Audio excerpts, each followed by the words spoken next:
एक बार सतयुग जा रहा था और कलयुग आ रहा था। सतयुग ने कलयुग से कहा कि देख भाई, मेरी मानव जाति को ज़्यादा कष्ट मत देना। कलयुग ने कहा कि देख, यहाँ मुझे किसी को कष्ट देने की आवश्यकता नहीं है। यहाँ व्यक्ति छल कपट, झूठ, निंदा, लालच इतना ज़्यादा व्यक्ति के अंदर होगा और उसी के कर्मों का फल वो व्यक्ति भोगेगा, जहाँ मुझे कुछ करने की आवश्यकता ही नहीं होगी। सतयुग बोला कैसे? बोले चल तुझे एक दृश्य दिखाता हूँ।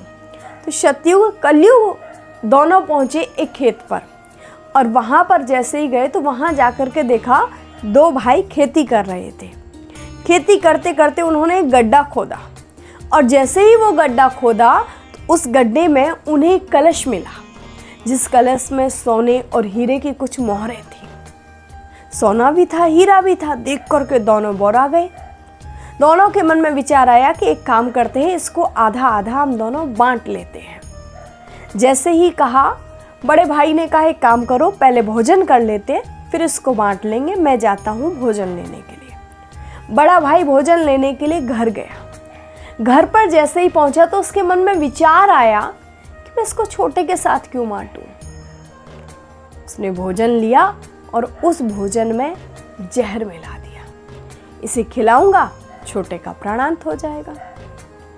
इधर छोटे ने सोचा कि मैं इन मोहरों को बड़े के साथ में क्यों बांटूं, क्यों ना बड़े का प्राणांत कर दूं, ये सारी मोहरें मुझे मिल जाएंगी। तो उसने भी क्या किया, जैसे ही बड़ा भाई भोजन लेकर के आया, भोजन लेकर के आते ही उस पर आक्रमण कर दिया, उसका प्राणांत कर दिया और बैठ कर के भोजन करने लगा। उसने भोजन किया तो खाना खाते ही उसका भी प्राणांत हो गया। दोनों ही भाइयों का प्राणांत हो गया।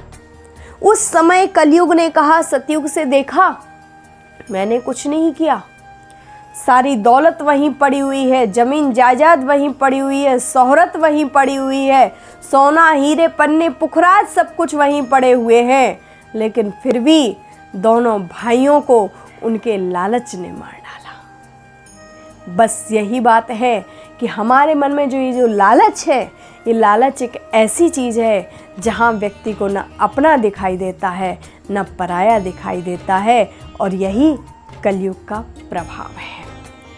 अपने लालच से थोड़ा सा बचिए और धर्म कर्म की ओर आगे बढ़िए। इस कहानी को आप लोग आगे कम से कम 10 लोगों तक पहुंचाइए, जिससे कि वो 10 लोग कम से कम इस लालच से बचें। हमारे चैनल को सब्सक्राइब कीजिए, हमारे इंस्टाग्राम और फेसबुक पेज को फॉलो ज़रूर कीजिएगा। जय श्री राधे, जय श्री श्याम।